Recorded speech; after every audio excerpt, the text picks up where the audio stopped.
Welcome back to the Done Deal show. It's reported that Manchester United have agreed a fee in principle with Juventus for Rabiot. It's not 2015, I can assure you. We're talking about that today. We're talking about Arnautović maybe moving to Manchester United as well. We're touching on Chelsea. We're touching on Arsenal looking for a new winger and some Liverpool transfer news as well, which is a rarity for the Done Deal show. It's Monday, so of course I'm joined by the brilliant Dean Jones. How are you, my friend? Good, mate. I'm good. Fulham didn't lose our opening game. We got a draw out of Liverpool, and I was there, so I had a great time, mate. We'll talk about Liverpool because they might need strengthening, but yeah, my boys don't. We're looking good. Fulham did look good, very, very good, and I thought that was going to be the shock result of the weekend. And then Man United said, "Hold my beer," and it all. Well, some would say it probably wasn't a shock, really, but very disappointing day for my club. But it was good to have Premier League football back. It's Haaland proving to the world that he can do it in the Prem with a nice little brace. Just 31 more goals now to break Salah's record, which I think he'll do. But it's been an interesting start to the Premier League weekend. And this morning, Man United fans in absolute frustration at the news of course, yesterday, Arnautović. And then today, we're being told that United have agreed a fee in principle for Rabiot, who could be a Manchester United player. What's your understanding of that situation? And is this a deal that you feel could get closed out quite quickly? Well, I don't know about quickly because Juve have had Arthur, who they wanted to offload first. I mean, Rabiot has definitely been touted around the Premier League all summer. He's been touted around Europe all summer. A couple of weeks ago, he looked like he might be joining Monaco. So I don't know about quickly. They also are trying to sign a new midfielder. I mean, if you think like Pogba's went in and now he's injured straight away. So they need to bring in also another midfielder at the moment, Juve, and they're looking to do that. So the pieces have got to fall into place. I spoke to someone this morning that covers Juve and was asking him a few questions about it. And he's on the ball and he said, look, there definitely is a possibility that this comes about. They've been looking at 12 to 15 million. Now, what's interesting, like a lot, you say like people are reporting a fee has been agreed. No one's actually, as far as I've seen, reported what that fee is. So I said to the guy, like, what were they looking for here? He said 12 to 15 million is what they've been expecting if Rabiot was to go. So that's not a bad amount of money to be paying. But I said too, like, but from afar, Rabiot seems done. He doesn't seem like he lives up to his name. And Man United have been there, done that, got the T-shirt. Is this a player that's going to be overpaid and is going to underperform like we've seen umpteen other times? Or is there reason to believe that Rabiot is a good fit for Man United? And the answer was like, it really depends if they play to his strengths. At Juventus, he has not fitted into their style of play. And as a result of that, he has not fitted in at all. At France, he's usually in their lineup. So you've got to be like, well, that's a plus. Like France, one of the strongest nations in world football. He gets into that team a lot of the time, but he's got a very specific role in that team. And he's had to accept that like the way you fit into the France midfield is that you do have to be a bit of a dog's body at times, I think. And that's fine. Does he want to do that at Man United? I'm not so sure. I mean, he typically doesn't want to be a six. Like he doesn't want to be restricted in his club football. I think that's been a big issue for him, going to Juve in the first place and now probably coming out of Juve. All the transfers he's been making, he's been frustrated. He won't want to be limited in what he can do if he does go to Man United. So it again raises the question, are United looking for an out-and-out six here? Are they looking at somebody that is a bit further ahead, which to be fair is a lot of what I've heard. Like De Jong wasn't going to be the holding midfielder. It would be you have, say, Fred, and then the next midfielder is supposed to be a little bit further up than just a flat pivot, if you like. And that makes sense. So there's definitely something in this Rabiot. I mean, I don't think it's going to go super quickly to him being unveiled at Man United. But look, undoubtedly, there were conversations that happened on the back of that defeat yesterday because, a 5-year-old could work out that was nowhere near what is needed. Yeah, I agree. I think Rabiot is such an interesting player in the sense of, if you do go back 3, 4, 5 years ago, there was a lot of hype, a lot of expectation. He was a very talented footballer, but he kind of I get the Juve style thing. He kind of gives me the impression of somebody he got to a certain level and was very happy to settle there instead of sort of pushing himself to keep improving as he gets older and as he gets better. Just the kind of impression I get when I watch him play. Is he technically better at football than the Scott McTominays and the Freds? Yes, he is. But you can tell by the Man United fan reaction, there is almost even sort of the tacticos and the eye test merchants are like, what's this guy? Like it's a marginal improvement on what we've got. And when you've chased De Jong all summer, if you end up with a Rabiot instead, I mean, the drop off is when you consider Ruben Neves is available, yes, for 60, 70 million. I know Arsenal are the favourites for Tielemans, but Tielemans is seen as available. To go for Rabiot at 15 million, it just feels panicked. It feels like it's complying with Glazeonomics. And I just don't see how it improves Manchester United too much. What I would say is I'm not convinced that it's one or the other. I'm Okay. not convinced they're not going after two at the same time. Obviously, De Jong, like they are not going to give up on De Jong until it is absolutely either either the window closes and De Jong is still at Barcelona and it didn't happen, or De Jong goes and signs for Chelsea or whatever. That will be the only moment where United totally give up on De Jong. But obviously, now for the first time in the last few days, United have actually kind of gone into emergency mode and gone like, okay, we do actually need to look at these alternate plans. I mean, we've talked on here before. We know that Neves and Tielemans have been on United's radar. We also knew that they were putting the feelers out for other players and that they were being kept quite close to the chest, but that those leaks would soon emerge. And like, it started to happen. I mean, Fabian Ruiz was the first one, wasn't he? Fabian Ruiz is a really good player, and I think he would be a good fit. But I think it was West Ham. Certainly, another Premier League club tried to sign him earlier on in this window, and were told he wants Champions League football if he's going to make a transfer right now. And so, by that, you'd have to say Man United will be ruled out. One name I was given to look out for was Mateus Nunes, who I think goes by the name Mateus when he plays for Sporting Lisbon. Now, Liverpool have been linked with him quite a lot, but I was just told, just keep an eye out on that one as a potential backup that might emerge. He's a player that they have had an eye on that does fit. I don't think he's cheap, but Portugal is a place where we know clubs are starting to turn. They're starting to trust the levels, and apparently he's been doing really well at Sporting. So also apparently like is a good player, a player that would move things forward well from United, I think was the description I got. I'm going to try and get up on my phone now, actually, what the guy was saying to me about him. Let me just grab it quickly. He says, yeah, a lot of people believe that he's starting to hit the next level up now. He would transform United in the build-up, very press resistant, would really, really improve the way that United like move the ball forward. And that's basically what De Jong's there for, right? United are lacking that spot. But then again, you see Christian Eriksen drop deeper yesterday, and he can do that. He can do that. Like, I'm not sure Eriksen's going to get through, a 50-game season or whatever's going to be demanded. But that he has got that option. But I think that what's quite clear, obviously, is that Fred and McTominay, you can't rely on those two guys. And that's why United have to be shopping right now and have to get players that can actually get those forward players into gear too.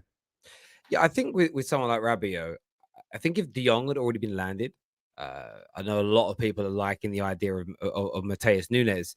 He's been heavily linked, mainly via social media, to Chelsea, and we've seen Liverpool links, of course. If a player like him was signed, and Sesko was signed, and then you were linked to a cheap £15 million move for a Rabiot, I think there'd be an element of, okay, well, we've improved. It's not a bad kind of secondary player to sign. It's if that's the only midfield improvement, the level of feeling underwhelmed is absolutely massive. You are right. I mean, yesterday Fred and McTominay just both showed their asses, and of course, there's a divide in the Man United fan base. Some love to go for Fred, some love to go for McTominay. Most proper Reds just do the right thing and go for both in terms of they're just nowhere near the stat. Yeah, look, there was a mistake from Lissandro in his first half. I saw Maguire getting a lot of crap yesterday, but I watched the game back, large parts of the game back last night, and just thought to myself, it's the midfield. Like, more than anything, it's the midfield. We couldn't even the attackers weren't great when they had the ball, but it was taking us an eternity to get the ball into progressive positions through our midfield. It was the real issue kind of stemmed there. So it's a real interesting one for Man United in terms of what they're going to do. In terms of the attack, Arnautović. I try not to laugh. I'm trying to be respectful, but again, a name we were linked to a number of years back under Jose Mourinho. There seemingly has been a bid for around £6-7 million that's been rejected. They're asking for a little bit more. The player seemingly after I read today, maybe a 3-year deal. What's happening with this? And are Man United going to go back into him after this rejected bid? I think they're still pursuing it. I mean, that is right. I'd heard that too over the weekend about a 3-year contract, which doesn't make any sense at all. Like, you can't be giving Arnautović a 3-year contract at this point. I think the other thing with pursuing Rabiot and Arnautović is what you're doing to your dressing room here. I understand that, like, as a coach, as a manager, you might look to players that you've been impressed by in the past. I mean, Ten Hag and McLaren, they're saying, oh, well, they worked with him at 20. That was such a long time ago. Arnautović has changed probably as a person and as a footballer in that time. There aren't great reports coming out of West Ham from when he left there about certain aspects of his personality. And when you sign for big clubs, particularly these days, any Premier League club, to be honest, you have that other side to your transfer where you've got to pass the profile check, the personality check. Do you fit in? What kind of person are you, as well as what kind of player are you? And that's a massive thing for this Man United team as they move forward and looking like at long term. United is supposed to be looking long term, and we're hearing that they're going to sign Rabiot and Arnautović. That is not long termism. It's also putting no faith at all in the recruitment system that they're supposedly putting into place. Like, these are players that are just coming up as potentials. Like, Ten Hag's going after Arnautović because he thinks he might be able to get him, and also going after players he knew from his time in the Netherlands. I don't know what to say really about Arnautović, because, okay, the one positive you could say, like, this isn't the guy that United are looking to, like, hang their season on. He'd be like second, third choice striker. Like, this is not the solution for the season. So I think that's one positive. And you could say, okay, they do need depth. You could see as soon as Martial's out, Ronaldo wasn't fully fit. We've played Christian Eriksen as a false 9. When Christian Eriksen joined Man United, I heard people listing 4 or 5 positions where he might fit into this team. False 9 was not one of them that anyone suggested. And if you're going to play someone at false 9, you play Bruno Fernandes at a false 9, not Christian Eriksen, in my view. To be honest, I'd have played Marcus Rashford myself because he's played there before. He's been playing part of this pressing system all of pre-season. And one defence I will have of Ten Hag and the way that the season started for him and how it's gone over the last 2 weeks, his preparation has been messed up massively because he didn't have a deep squad in the first place, particularly in terms of attackers, and Ronaldo wasn't fit.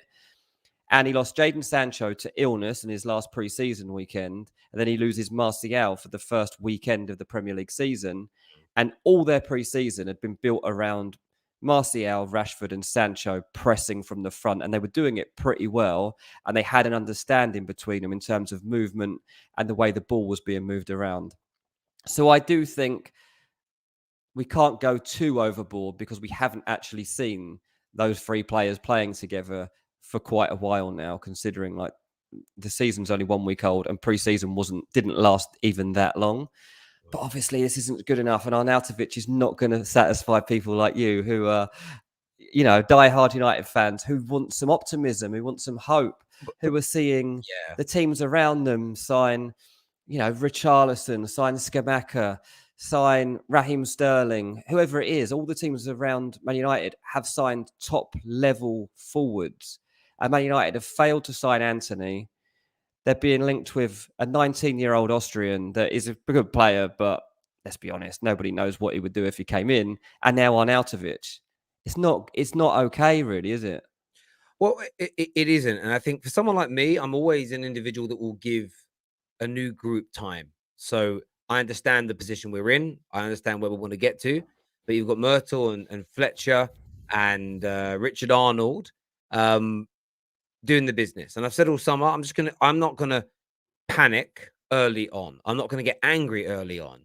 It wasn't great what he did from a professional standpoint when he went and sat in that pub with those fans. But from a fan point of view, what he did was brilliant because he told us they've got money.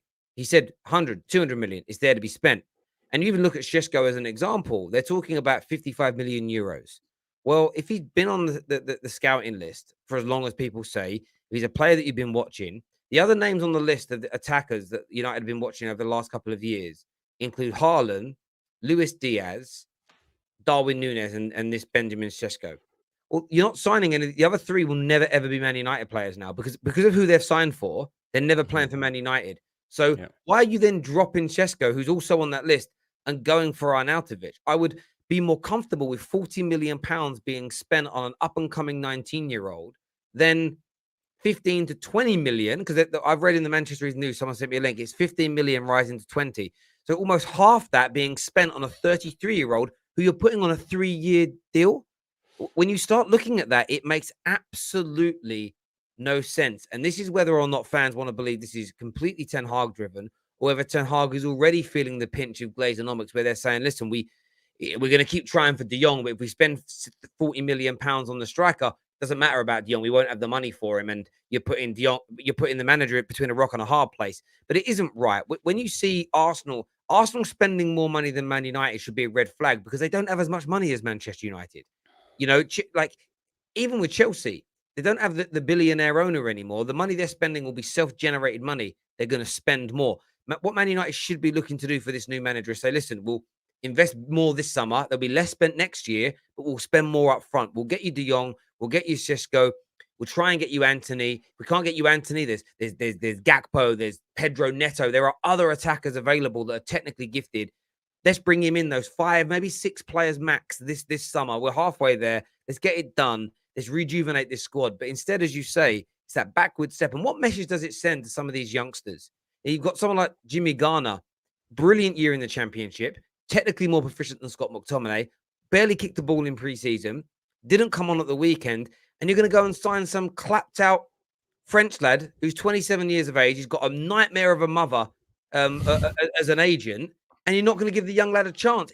None of it makes any sense to me. It's massively frustrating, and I think Man United are going to end. I really do think that Man United are going to end up coming out of this window potentially weaker than we started the summer with, because of course Matic and Pogba are gone, and I know Pogba's out injured, but if we walk away weaker than we started the window, and we're £100 million lighter for it's United fans are going to be fuming. The manager's starting off on the wrong foot.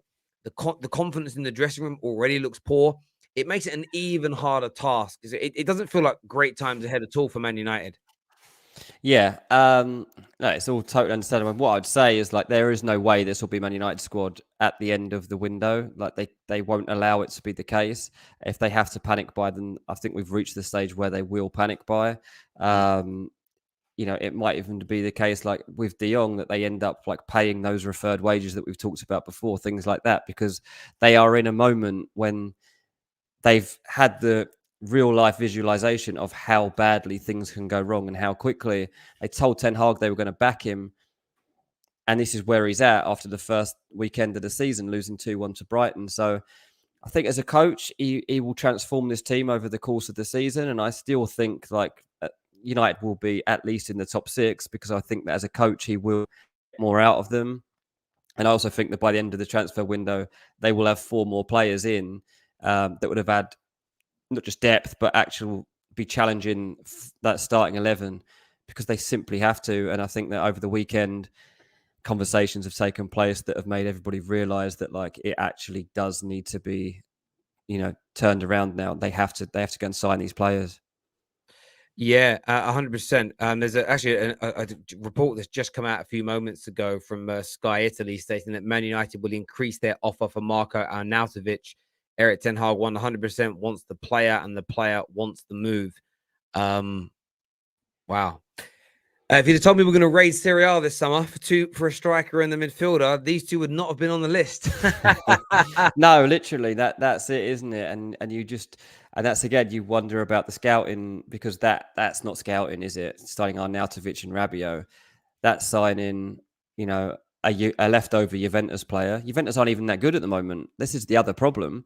It's not like you're signing a player who can't get into like Bayern Munich's team and like they are one of the best teams in Europe. Juventus aren't actually one of the best teams in Europe at the moment, and their midfield certainly hasn't been one of the best midfields around. You might as well have signed Aaron Ramsey if you're going to go down that route, because like he's been about the same level. Like Mate, that's the concern. You're signing leftovers from a team I'll who be aren't honest, actually that much better than you. we've just signed Tom Huddleston. I'd rather give him a game. I'm not even like saying that for comedic effect. There's a part of me that's like, I bet he plays better than Scott McTominay. It's hard because, like, He's a technician. I think, yeah, McTominay and Fred, when you were talking about them earlier and like who you blame or whatever, the thing is, I think, well, McTominay, to have played this many games for Man United is unbelievable, right? This wasn't really the plan, was it? That McTominay ended up being a first choice starter for Man United playing at this level. Like, he's a hard-working lad. He is a good player. He's not the sort of player you expect to come through and end up as a regular in your starting 11. So for him, I'm always willing to give him a little bit because I'm like, well, he's just here as a matter of circumstance and he's doing his best. Fred was signed and was wanted by Pep Guardiola at one point and was supposed to be one of the best midfielders in his position in the world, and consistently lets you down. You see him have some games and you're like, oh, that's a really good performance from him. Like, I hope we see more of that. But then you don't for a while. And so I'm a bit more judgmental and harsh on Fred, actually, than I am McTominay. Well, I'm very similar. What you often get labeled with when you say, I mean, some people go as far as to call you xenophobic. It's not to do with that. I've said it all along. Scott McTominay isn't as talented as Fred. The same as Fred wasn't as talented as Paul Pogba when he was here. And I will judge if the most talented player in your team is underperforming, I'm harsher on him than the least talented. It's a bit like at school. The bright, intelligent, articulate, educated, privileged kid gets in a little bit more trouble than the dyslexic reprobate with no parents when if they're both being naughty, because the teachers recognize that there are mitigating circumstances for one kid not doing as well. But when you're the kid that's got no reason to be misbehaving, or on the surface, or at least no reason to not be getting your homework done, you're not one of the kids that's coming to school hungry because you didn't have dinner the night before.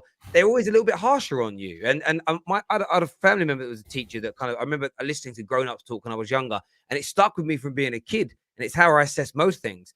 And Scott McTominay, you're right, reminds me of Jesse Lingard at Man United in the time period when Jose was here, Zlatan was up front. And I remember people getting at him. And I wasn't defending Jesse to defend him. I was saying he shouldn't be our starting right midfielder or winger. He isn't good enough. It's almost like, I know you're angry at him, but you should be blaming the football club. And I nearly tweeted something today and held back from it because I couldn't be bothered to get into the argument. But I was basically going to say, like, if you're someone that buys Man United tickets, has bought the new shirt or any merchandise, or you're someone that was like, basically thought that sacking Ole Gunnar Solskjaer or sacking Jose Mourinho was going to fix Man United, I don't want to hear you mention the Glazers, because you are a Glazer. Like, some of us have been talking about these guys and how they've run our club for 10, 15, 20 years. And all these people ever want to do is attack low-hanging fruit. When we get rid of Fellaini, we'll improve. When we sack LGV, we'll improve. When we sack Jose, when we get rid of Pogba, when we sack Oli, all these things will fix Man United. In fact, until we start operating differently at the board level, nothing's going to change. And yeah, United are in for look. Ten Hag is a very good manager. We know that, and we will probably over the course of the season, as you say, start playing better football. But challenging for the top four, progressing back to the Champions League with this squad, the players we're linked with. I've already done my season predictions. I predicted it's coming 7th, and right now I'm standing by that 7th place. West Ham in front of us. Roll on the Conference League is what's going to happen. But look, I honestly think United have had a shot at making the top 4 this season if they'd have got Jong through the door early and got that forward in, that at least one forward in that we know they needed, because I genuinely think that Ten Hag will transform and coach this group of players. I don't think that they've had that for a long time, but we are in a situation, like you say, they're talking about Fellaini. I mean, wasn't it Fellaini whereby United were pursuing Fabregas and ended up with Fellaini? Like, I think that was the case. We were pursuing Fabregas and Thiago Alcantara. We could have got Thiago, and David Moyes said, no, not my kind of player. We chased Fabregas, and he consistently all summer said, I'm not joining. I'm going to be going Barcelona. We could have signed Fellaini for something like £18 million buyout clause. That date passed. 2 weeks later, we bought him for £27 million. Yeah. And now It's here you are. hilarious. Here you are, like what, 8 years later, whatever it is, and you've been pursuing Frenkie de Jong all summer. He said, "I'm not coming. I'm going to stay at Barcelona." And here you are trying to bid for Rabiot, who is probably going to be a bit like Fellaini if he comes in. Like, it's not a million miles apart from where you're at all that time ago, and no lessons have been learned. The personnel has even actually changed at the top level. Not massively, obviously, but like slowly over time, like it has a bit. Yet you're still in the same situation. That's mad. That really is. It certainly is. Viewers, do us a big favor and smash the like button for us today. If we hit 1,000 likes while we're live, we'll gift out 20 brand new memberships for you. New membership only content is available right now on the terrace. If you haven't seen it yet, go and check it out. More to come this week. 6 p.m., by the way, we're back on the Top 6 show, reviewing transfers and, of course, the weekend's action. Moving on to Chelsea, I wanted to start with Wesley Fofana, if possible, because it is being reported that another bid will come this week. The player is seemingly keen to join. What's your understanding of that situation currently, and what can Chelsea fans expect this week? Well, I think I should probably be expecting this to move forward. I think that this is. I honestly didn't think Chelsea would go this high for him, but we're into 70 million territory now. And Leicester were looking at 80. And you think, why are they looking at 80 for Fofana? They got 80 million for Harry Maguire. That's why they'll be looking to 80 million for Fofana, because they've held out before, they've got it before. And there is no reason to believe that Chelsea won't go that high if you keep pushing them and they really want him. So they're going to stick to their guns. Leicester always stick to their guns anyway. They expected Fofana to probably move next year. They didn't think it would happen right now. It would be a blow to them, there's no doubt about it. But I don't think his head is with Leicester right now. His head's been turned, and he knows that this interest is there from Chelsea. And obviously, when you've got the opportunity to go and play in a defence, people like Koulibaly, Thiago, and they've just got Cucurella, and you've got a great group around you that are going to try and do something special this season if they get the personnel in. Of course, you're going to be interested in it. So, yeah, I think this moved forward over the weekend. I think that Chelsea are going to make a breakthrough in the next 48 hours, probably, from what I hear. And I think they'll probably end up doing it, I think Fofana will end up joining Chelsea. It's sounding that way. They've got to be a bit careful, Leicester, because obviously there are various other things going on with other players. They can't lose much more. Like, beyond Fofana, like, I wonder if this would, for instance, put a stop on Maddison going anywhere, because they're just not going to have any time to fix all this. And who do they sign to replace Fofana? Like, yeah, it's a weird one, because like £80 million, £75 million, whatever this ends up as, like, you've got to be signing a player that ends up in that conversation of being the best in the world, right? You've got to be, because you can't be investing in someone you don't believe is going to be that. Now, I said Man United paid that for Harry Maguire. That hasn't quite turned out yet that Harry Maguire is the best defender in the world. There's still time. But for Fofana, they've got to have serious belief in that player. And, you can't just go throwing it around. They've just spent 60 million on Cucurella, who I didn't see that they especially needed. I didn't hear any whispers of the bid before it emerged. And within 3 days, they'd beaten Man City to the sign-in and got it done. So there's a lot of reason to believe that Chelsea do have this money there and available. They're not worried about FFP implications at the moment. And so I think that Fofana joining Chelsea is one that we could probably say is starting to look likely. Yeah, it has that feel about it in terms of the player. I mean, it's one of those deals where the player is obviously pushing internally for the deal, which is clear to see. And Chelsea aren't, they are and they aren't desperate. It's probably the wrong word for it. They're obviously very eager to bring in these players. The question is, and a lot of Chelsea fans have alluded to the fact that, maybe he isn't quite worth that amount of money. I think people will be surprised how good Tuchel will make him. I think Tuchel's ability to turn good defenders into great defenders and great defenders into world-class looking defenders is kind of huge. I always think about Antonio Rudiger, and no one really rated him that highly before Tuchel arrived. They thought he was good, but he kind of turned him into a better player, and I think he'll do similar there. A very expensive deal, and There are talk that Chelsea could spend as high as £300 million this summer, which it seems an astronomical number. But what a statement from Bowley's group if they go. I mean, even if they go 250, I mean, what a statement from the new owners to say like we really want to keep Chelsea up near the top. Exactly. I mean, you wouldn't mind that, would you, at Man United right now if they were taking this approach to the market? And it's hard to criticise the way that Chelsea have been in this market, and people do. They say, they've looked like clowns at times the way they've gone about their business. Bowley like flying all around the place, having meetings face to face with owners.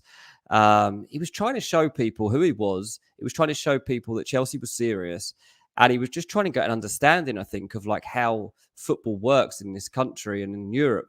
So yeah, it did look a bit silly at times, and there's been a lot of leaks around Chelsea, way more than we would have in other transfer windows. But in fairness, they are starting a completely new era, and they had to do something. He had no real recruitment staff working with him. He's had to really get to grips with it quickly. And in fairness, like, you're now looking at it, and he's got Cucurella over the line. He's going for Fofana. He's got Koulibaly and Sterling already in the bag. He's going to go and sign another big forward this summer too, I reckon. So he's going to come out of it, and you'd be like, well, as a Man United fan, I wouldn't have minded my club looking a bit embarrassing at times if this is how we've come out of it. Yeah, I mean, look, I've been someone that didn't jump on that bandwagon. I got where people were coming from. I felt it looked messy, it looked unorthodox, but it was just because we were being exposed to the processes as opposed to them being all hush hush. And people like, I get this feeling that people think that's like Liverpool work on one transfer at a time. It's very clean, it's quick, they get things done in a matter of weeks. No, it will be relatively the same. Like the people doing this job for Liverpool will be flying all around the place speaking to people, but they just do so under the cover of darkness, as it were, where Todd Bowley was like, it was almost like they were telling the press, yeah, we'll be at this airport at this time, make sure you're taking pictures. And I said at the start, it was very American, it was very brash, it was very noisy, but I've quite enjoyed it in many ways. And people have been teasing Chelsea all summer that it's going to be bad, it's going to look bad. And I don't personally think that it does. Now, that's got to translate onto the football pitch. They've got to, take these new players and start winning with them. And I think we'll see the real Chelsea of this season by the end of the window when the Fofanas are over the line, Cucurella is in that starting lineup, and they are still looking to go in for a midfield player. And Frenkie de Jong seemingly looks like the individual they're going to go for. And what's intriguing about it is almost this: he wants to stay. And we know he keeps iterating, he wants to stay. The reports are suggesting that he would prefer Chelsea over Manchester United. We kind of get why, London, Champions League, and all of that. But I mean, have you seen the report today that Barca are threatening legal action and want to go back? They basically are saying that we're not going to pay the deferred wages because the previous board were criminals. So we want to. I read in the article they want to annul. I thought you only did that with weddings, but they want to annul the contract, etc. I mean, if this pushes, do you feel like this is the kind of thing that could push Frenkie de Jong out of Barcelona, especially if a club like Chelsea, and it's been reported the same as United, would be willing to pay him a higher salary to get him some of his money back? Yeah, I mean, it's such a strange situation that Frenkie's in. Like, to be a footballer that's that good and to be forced out of your club and still be playing, he's still playing for them at the moment. But like, so on the surface, if you weren't reading newspapers and stuff right now, you'd be watching, and Frenkie de Jong's still out there playing for Barcelona. But here he is, like, headlines online every single day on Twitter, every single day. Like, nope, they don't want him. They don't want him. They don't want him. They're not paying him his wages. They're refusing to back pay his wages. Now they're saying his contract's invalid, and it's, it could end up in court. These leaks are unbelievable, really, aren't they? And it's, as a player, well, I mean, I think it's pretty clear that de Jong's representatives are now changing tacks. I think they would have sat this out all summer. I think for the first time, really, they're starting to think we need to probably get out of this situation and see what the best option is for you now moving on. And I'll be honest, I think that I don't believe that he didn't want to sign for Man United and wouldn't have moved to Manchester, but he would have seen what's happened at the weekend, and you're not going to be wanting to run there, are you? You're not going to be like, yeah, I'll go and be part of that. I mean, it was an absolute shambles. And then you look over at Chelsea, who were talked about in terms of like not being in a great place themselves. They've gone away. They picked up a 1-0 win. It was fine. And they are now genuinely interested. I mean, when they first begun discussions, there was some interest, vague interest. And slowly over time, I think they've got their heads around the idea. They obviously wanted a midfielder to come in the next year anyway. And the more I think they've thought about it, the better idea it's become, because there's no doubt they have been considering the Declan Rice situation this summer. It hasn't played out. It hasn't opened up for them. And this one has. And Frenkie de Jong instead of Declan Rice isn't the worst thing in the world for them, is it? And I know you're right. Like, it is talked about a lot that he would prefer Chelsea over Manchester. I mean, that's just a thing. I think, most people in life would probably rather live in London than Manchester. I mean, that's just a way of the world. It's like you can pick probably 10 major cities in the world that people are just gonna want to go and live in, and that's just the way things are. So Fulham. There's a reason Fulham sometimes manage to sign good players. It's because we're in London. If Fulham was in Manchester, we'd probably be in League Two. So that. For me, that's by the by. Like, I don't really buy into that whole thing of like, oh well, he wants to live in London rather than Manchester. But Chelsea have become more interested in him, and I'm starting to think it might happen. Yeah. I agree. Like I've said all summer, I felt that he would leave Barca. Reading today that essentially, like, they're gonna. When you actually say it out loud, I think this whole thing of I get what Barca are doing. Barca have probably looked into this legally and gone, right, how can we get out of paying this money? Well, the deferred wages offer was made by the same people that have now been criminally charged with fraud. Therefore, there must be a law in Spain, probably across the EU, probably in the UK, where you can get yourself out of kind of contracts that people that have committed crimes in positions have done. I'm pretty sure if we've seen this in the legal system in England, people can be like convicted of a crime, and then it turns out the judge or the prosecuting lawyer for the crown is a criminal, and the person gets released because the people involved weren't credible. Does that make sense? So I'm sure there's a precedent within that's similar. It's almost a case of we don't have to uphold this because it was put together by someone that was scamming us, right? So but I think Barca probably look for all the loopholes. How can we get out of paying him? This is all it comes down to. How can we get out of paying him the 17 million pounds we owe him over the next few years? This is our way. He's still going to be on 350 a week, which is still a lot of money. But for him, it's but I deferred those wages to help you. I didn't need to agree. If I wouldn't have deferred them, you'd have paid me. I get a feeling that for Barca to move forward, they actually need 2 or 3 of the players on ridiculous wages to go, because everyone else that's come in new isn't on crazy money.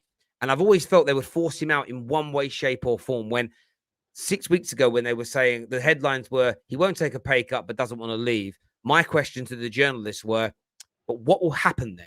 Because what happens next will help you make your mind up as whether you think he'll stay or leave. If it was nothing, they'll put their arm around him, give him a kiss on the cheek and say, we love you. He's staying. They start threatening and taking to court, he could go. And if the reports are true that Man United and Chelsea are both willing to pay a percentage of that 17 million, as in, like, we'll give you an extra, 12 million pounds over the next 5 years to compensate you for it, he'll definitely move. But Chelsea will get him over Man United. Like, there is, I cannot see a world, even with Ten Hag, where he turns down a Champions League team with a better squad that are run better as a club and have and with all due respect to Ten Hag, they have a better and more accomplished manager at the elite end of the game than we have right now. Every element of Chelsea is better than Man United, barring a pre-existing relationship. Comment here. I realize that are closing on a deal to sign Benjamin Sesko for the summer of 2023. Salzburg have rejected the proposal for this summer. Sesko is happy to stay for one more year. Leipzig are now closing that deal. I mean, it isn't really a transfer between those two clubs, aren't they? Owned by the same people, but yeah. So that is, I mean, I literally spoke about this morning. I was doing some stuff for Give Me Sport, and as I said, actually, the one thing that I've heard on Sesko is that this would happen. Leipzig will want him. They'll want him to take that step up the ladder. He'll go to Leipzig for a bit, and then after that, he'll make that big transfer. I mean, going back to what you're talking about, just for a second on De Jong. I mean, for United, if he ends up at Chelsea, I mean, it's an absolute disaster. It's a disaster, and I think it's also a bit of deja vu. It reminds me of, if you think when Solskjaer was in charge, they were like, who's the top target at that moment? It was Erling Haaland. They were like, right, the best connection that Solskjaer has got in European football is to go and get Haaland. Like, this is our key. This is the guy that can talk his fellow Norwegian around, and he'll go and he'll get him. And this is the guy we wanted. So let's use Solskjaer to get Haaland. Didn't work. Didn't get him. And now here they are. Eric Ten Hag. You're going to help us get De Jong. Yep, we'll get De Jong. Like, I know De Jong, we can get him. Prioritizes it, and you lose out to Chelsea, who have no links to De Jong at all. So again, like, you're just in this situation. It's just this like circle of disappointment, really, for Man United that happens again and again. But for Chelsea, they would, if they beat City to get in Cucurella, they beat Man United to getting this guy, then honestly, it's a Yeah, big window for Chelsea. of course it is. Comment here says, Terry, you said that De Jong would choose United because of Ten Hag. Yeah, if no other top level Champions League team was in for him, is what I said. And I know you know that because you watch every live stream I do twice a day, 3 times a day. So, yeah. Well, I get a percentage of people that always like to kind of lie about what I say. I find it very strange. Yeah, my welcome's my world. Yeah, I hear you. Nabil here says, I'm sorry, I will not support Arnautović. Look at the stories. Even if Ten Hag wants him, I will not support him. Same old United, nothing changed. Yeah. I mean, he's got a bad reputation as a person, right? Like, this is the other thing. And I was talking earlier on about personality tests you have to pass. And I mean, look, it's probably, as I say, it's slightly concerning that Ten Hag, if he is recommending this guy, he knew him a long time ago. You know, Arnautović has done some more than questionable stuff in recent times, and as this guy's saying, you can go and look at the stories for yourself about him. And away from that, even just as a person, as an ego, I'm just not sure this is what United need in their dressing room, especially if Ronaldo still hasn't left the club. You can't have both of them. There'll be an actual war going on in that dressing room. You're supposed to be making it more harmonious, a place that people want to be. And there was a feel-good factor, wasn't there, at Ten Hag when he first came in? And I thought, you know, this could be it. This could be this could be the new era we've all been waiting for. But yeah, same old story. Well, it's always like I keep, and look, it might turn around, and you know, one of the trains of thought that fans put out yesterday was maybe this was almost him giving the old guard. Okay, you've said it was Ralph, you've said it was Ollie, tactics training, coaching staff that weren't good enough. I'm going to give you a chance to prove it wasn't you. And almost a case of, well, you've gone and scarpered that. I'm going to start bringing in the players that I want from now. I hope that's what it is. It's a fan theory. It's one that I pray to God is true. But if we start the game against Brentford and nine of that starting lineup are out there again, including with Fred, we're in trouble. Super chat here says, hope this super chat brightens your day, Terry. Thank you. It's the right move. Sad to see Timo leave. Yeah, I mean, Timo Werner going. I mean, they've got 25. Chelsea have got 25 million pounds in for Timo Werner. And Lukaku will probably have a good season in Serie A, and he'll probably get most of that money back as well. So you got to think the Timo Werner experiment in terms of transfer fee has cost them like 20 million pounds. Then it's not bad.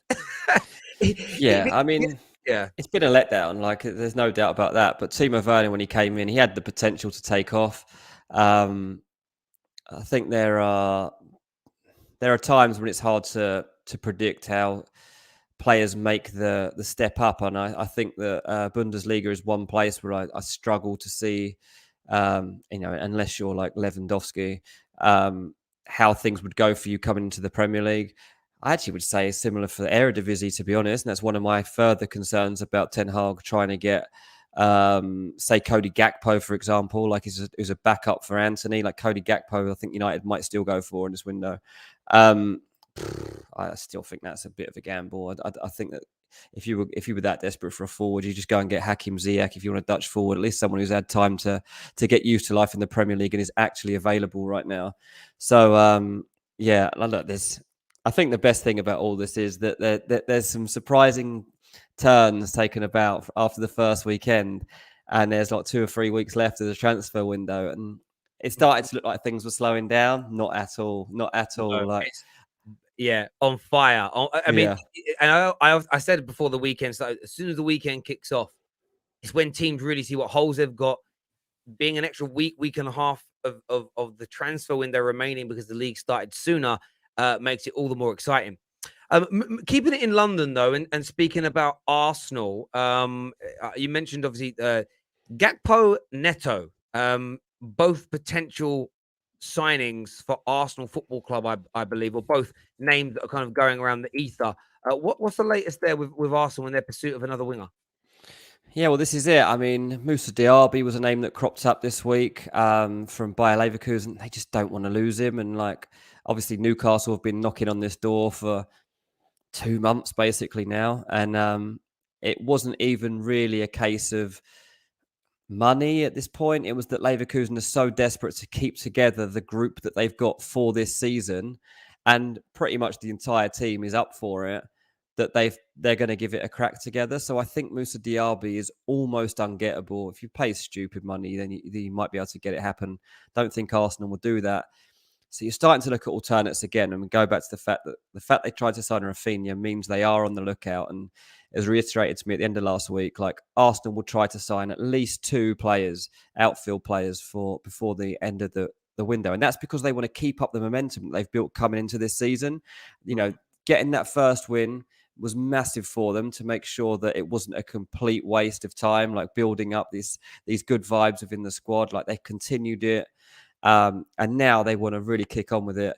Cody Gakpo is one to still look out for if they decide to look abroad for this signing. If they decide to stay in the Premier League, then Neto is definitely one of the ones that has started to be talked about a bit more and is starting to sound like he might actually leave in this window. All the noise around Wolves has always been Traore or Moutinho or Neves. Well, now it's Connor Cody too. He's on his way. But Pedro Neto, yeah, one to watch out for at the moment. And I think Arsenal do have half an eye on him. And I think if they were to add, say, 2 more faces, probably get that midfielder in there and another forward, then you're really looking at a team here that could do something exciting. You are, and I think when you look at Arsenal at the moment, I mean, this just goes to show as well that the Champions League element is slightly overplayed. And what I mean by that is, Arsenal have signed, everyone they're signing is of Champions League quality, whether they've played in it or not. They're of Champions League quality, and Arsenal haven't been in the Champions League for half a decade. They missed out last year. Yes, they won an FA Cup under Arteta. There's still lots of question marks, but because of the feel good factor, because the story and the narrative has changed around the club, is very positive. Things are moving in the right direction. The football is improving. They're able to attract people. And I look at a player like Pedro Neto, Man United in the attacker, and you think we're nowhere near it. We're not even looking. We're not even linked. And if Arsenal add him in, you're suddenly looking at an attack that's young, vibrant, quick, technical. Yes, all of their attackers, including Gabriel Jesus, have to add more goals to their game, but they've got the components to do some brilliant things. And I think Gakpo is obviously a very talented player, but if they're of similar prices, Neto's a much less of a gamble because 100% he can play in the Premier League, and that's always, for me, maybe worth an extra 5, 6, 7, 8 million pounds in terms of a fee. Yeah, Dutch league players coming into the Premier League have such a hit and miss kind of feel to them. Even players like Dirk Kuyt that were a success. I mean, go back and look at Dirk Kuyt's goal scoring ratio in Holland. He was prolific. He was, he become a workhorse in England because he was able to run. Van Nistelrooy, Van Persie, and Suarez works, but there's been many that haven't kind of worked out as well. But yeah, Neto, if you add that into to Arsenal now, and then maybe a little sprinkling in there of Yuri Tillemans as well, and you've got an Arsenal team that I'm not going to say are going to challenge for the title because I don't think they will, but I predict they're going to come third this year. If they add those 2 players to this team, I can genuinely see them coming in a good third place, or at the very least a very comfortable fourth, because they look good. They look very comfortable against Palace, and there's still more improvements to come. Yeah, I'm really surprised that nothing has happened with Tielemans from anyone at this stage of the transfer window. Like, this was one I thought would be tied up reasonably early. It was available at he's available at a very fair price. His contract's starting to wind down. he was up for a transfer. Leicester were willing to let him go if he insisted on it and found the right club at the right price. And nobody's done it. And so we've reached a stage with Leicester where they're not going to just let all of their players suddenly leave. And, we're waving goodbye to Schmeichel and Fofana and Maddison and Tielemans and Vardy and whoever else linked with a transfer in the next 2 weeks. But so if Arsenal are going to make this move, like I thought it would be now, like Lucas Torreira obviously is people thinking, is there a knock-on effect with him leaving, obviously bringing in money? But Tielemans still there, still at Leicester, still in the team at Leicester, and for the foreseeable future, it looks like that's the case because no one's actually made the offer. Yeah, and they haven't yet, Arsenal. And I mean, Arsenal fans have a theory, which is of course pushed by their kind of press, that they want to clear the decks and remove some players before they buy him. Which is why I want that theory tested. I want a team like Man United. I want Man United to put a bid in, because if Man United put a 30-40 million pound bid in and Arsenal sit on their hands, then they don't want him, if that makes sense, because you're suddenly going to see him at risk of leaving. And Tielemans we watched him play yesterday, a player that wants to leave, but he put in a performance. Yes. Yeah. He put in a real performance, moved the ball well. He didn't look like somebody who's trying to force his way out or was unhappy with things. They're a professional. And yeah, I'm surprised Arsenal aren't moving in for him, because Xhaka had a good game the other day, but I think Tielemans is a level above that. We don't know how good Fabio Vieira is gonna be, and he's still out injured at the moment. You add this player in, and Arsenal for me become almost a shoo-in for a top 4 position.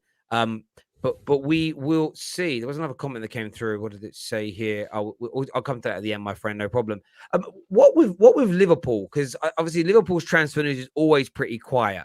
But we know that Mateus Nunes is linked to them, as well as Leroy Sane, I believe.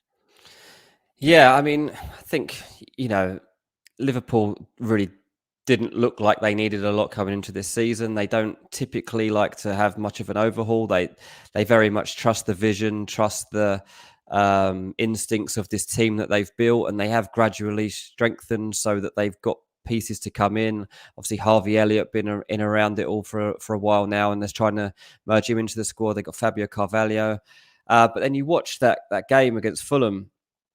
And as a Fulham fan, one of the things I was happiest about was the fact that they started with Thiago, Fabinho and Jordan Henderson, because, as good as they are, and that might be a good midfield 3 for like a Champions League final, but for Fulham and the style of football we play, they offered nothing. Like there was nothing coming at us. So we were just able, our midfield, we're just able to get at Liverpool a bit. And you see, like once they start to make changes, and actually like James Milner was actually probably the game changer for them. I thought James Milner did really well when he came on for Fabinho. That started to change things. Harvey Elliott did come on for Thiago, and it wouldn't totally surprise me now if Liverpool do make an offer for either a midfielder or a forward. I think there's only one that they would do. So you're either looking at that other midfielder to come in, like you say, Mateus Nunes at Sporting is one that we should probably look out for. I mean, it's, as I said before, a market that people are loving at the moment. They're loving now players are stepping up from Portugal into the Premier League. And I know that Liverpool have scouting reports on this guy and think his profile is perfect if they are going to add. Then you look at Sane and you're like, okay, so the link with Leroy Sane, why would that be? Well, I can also tell you, like from an opponent watching that game against Liverpool and being scared, actually, like going into the game thinking we're going to get an absolute hiding here, is that when they haven't got Sadio Mane as an option, it's such a big positive. And don't get me wrong, like Darwin Nunes comes in and he causes chaos. He creates a bit of havoc in the box, but it's totally different to what Sadio Mane gave you. I do wonder if they'll go back into the market for someone like that. If they struggle over the next couple of game weeks, I think we might see Liverpool accept that they do need something sooner, because you got like Carvalho who will be worked to try and work his way into one of those wide positions. Obviously, you've still got Jota and Luis Diaz is there too, and they've got options, but none of them are actually Sadio Mane.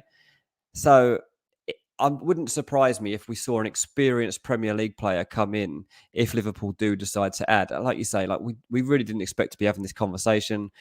I barely talked about Liverpool on this show in the whole time we've been doing it over the summer. I didn't think we'd need to be here. but Liverpool did not play well. And the fact that Fulham felt we could take the game to Liverpool and actually dominate them for large spells of it tells you that, they might face some tests this season that they weren't expecting, and that, life beyond Sadio Mane might be a little trickier than we thought. Yeah, look, I agree, because I think that the thing is with football fans, we've developed this kind of weird culture, especially with attacking players, of eye test over output. Of course, you want both. In an ideal world, you want your player to look amazing and be amazing. But Mane, per game, scores more goals, creates more goals than what Luis Diaz does. Diaz looked brilliant. He's dangerous. If he hit the post, he was so close the other day. But you could hit if you have 10 shots and they all hit the post, you've had 10 shots off target, if you're going to really technical about it. And that's the element of Luis Diaz that needs to improve to replace Mane, is you have to replace his goals and you have to replace his assists, especially in the years where Liverpool won the major trophies. If you go back to the years where Liverpool Football Club were lifting the Premier League, as an example, was what they did in the 1920 season. You go back to his year then, and of course, very important. 18 league goals that year from him. Does Luis Diaz look like he's going to score 18 league goals? No, he doesn't. And No. you have to replace it. And this is why Darwin Nunes, I mean, depending on what he does, is key. He will probably never look on the ball anywhere near as good as Mane. But but you need to replace the goals. You have to replace those goals, because they win you the matches. Their defense can win them games, generally speaking. I know that Van Dijk had an off day, but their defense will win them. Could help win the league. But without those games being won by those goals, they may struggle. And you can't rely on Mo Salah. In the back end of last season, you look at that. Luis Diaz came in and gave them a breath of fresh air. But it was Mane, for me, it felt, with the goals and the match-winning performances.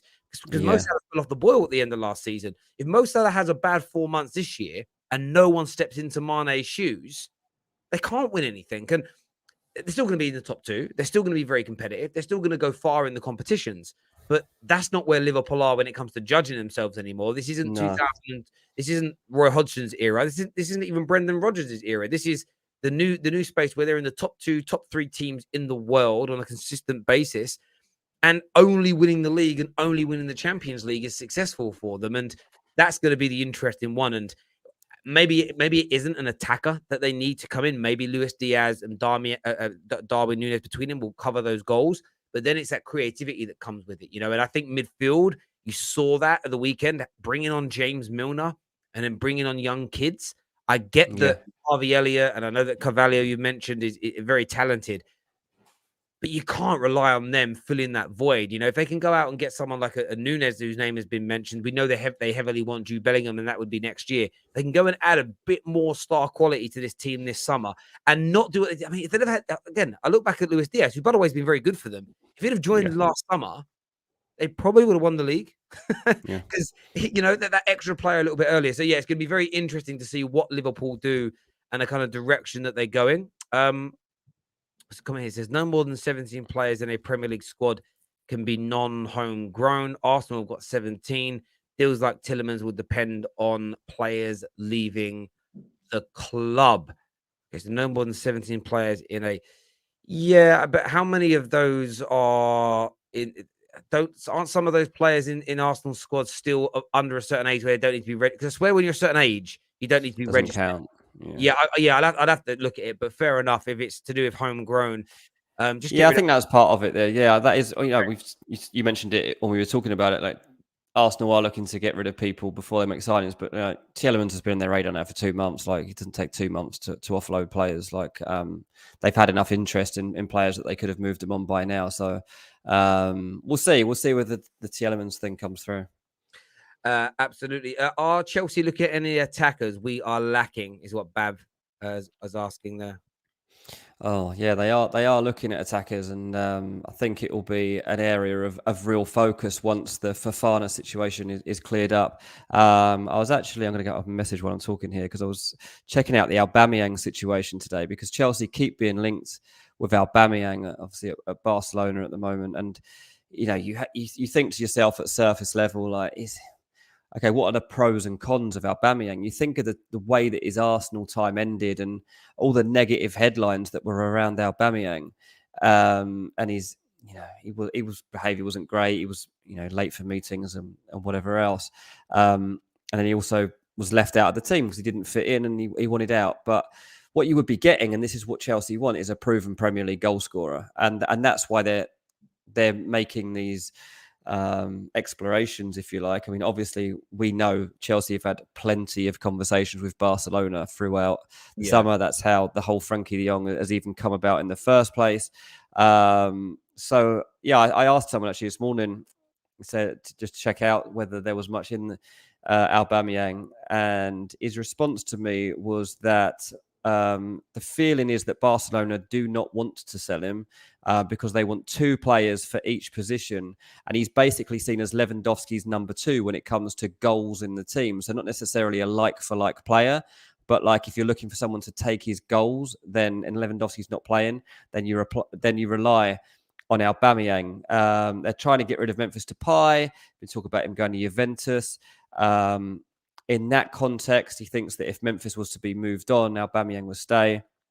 And then the other factor around Aubameyang, he has huge wages.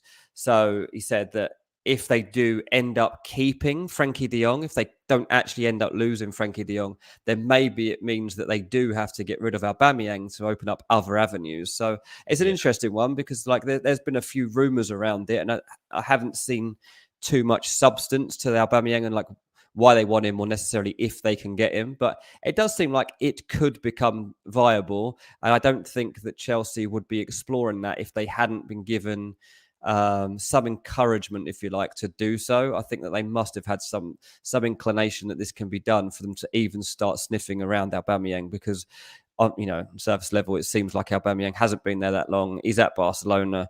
Why would he not want to be there at a moment when things are about to take off?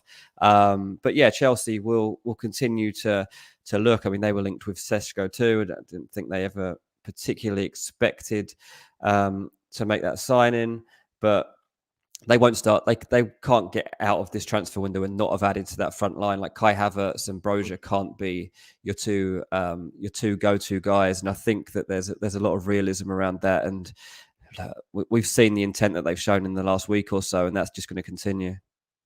I hear you on that, Dean.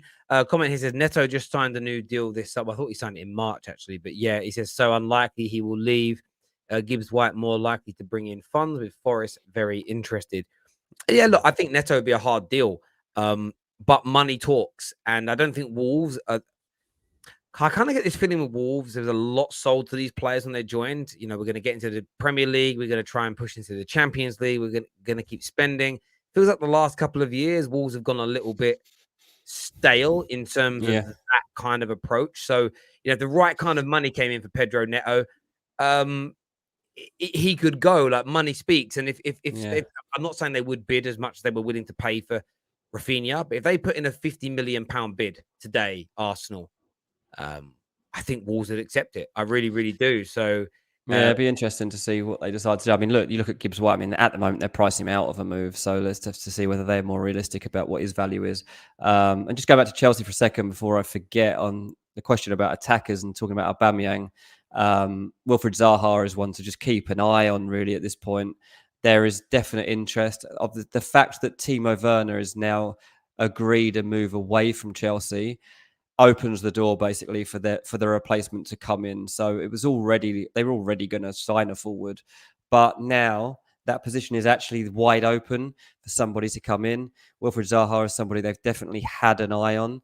They've considered it for a little while. They will now, I imagine, explore what Crystal Palace's valuation is on him, how keen the player is to leave. I mean, Wilfried Zaha will definitely be interested in tested himself at the elite level again, and then what has to be done to get him out? Will it be that they have to buy him and put Callum Hudson-Odoi into a deal, for example, something like that? Maybe Conor Gallagher has to come back onto the equation. So far, Crystal Palace have had no inclination that could become a thing again, but it could be. But yeah, I'd say Zaha and Aubameyang are probably two live situations to just monitor over the next few days for Chelsea.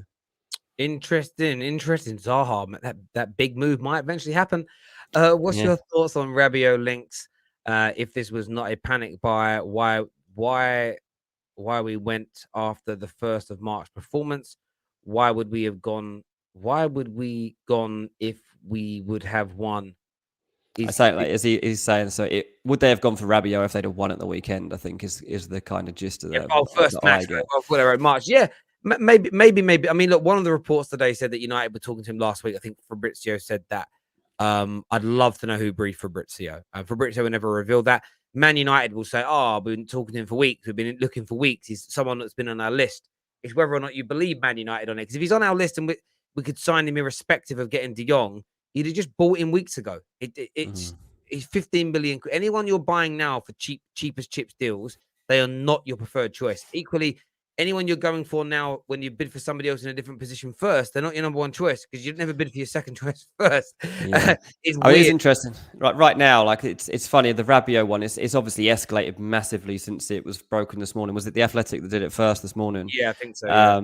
So since that, obviously everyone jumps on it because you've got to check it out, and then you realize there's something in it. And in England, this story's become massive, but in Italy, I don't think they're getting too much out of it because the briefing basically coming out of Juve to them is, well, we've got a couple of things of our own we've got to sort out first. Like, yeah, there's something here, but we need to get Arthur out. We need to sign this other player. We just see what the situation was like. There's like 3 or 4 other things. They're like, yeah, we're addressing it, and so the Italians are like, okay, they're just kind of quite cool on it, whereas everyone here at the moment is like quite wild, I guess, because they're mainly Man United fans and can't believe that they're on the verge of signing potentially Rabiot when he's not the player, as you say, that they were when they first went after him. But also Arnautović, we're after them too. Honestly, we're turning into Stoke.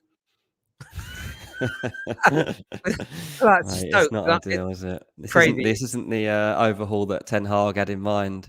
No, me neither. No, me neither. This is one of the worst reboots of all time. It really, really is one of the worst reboots ever. Dean, absolutely appreciate your time as ever.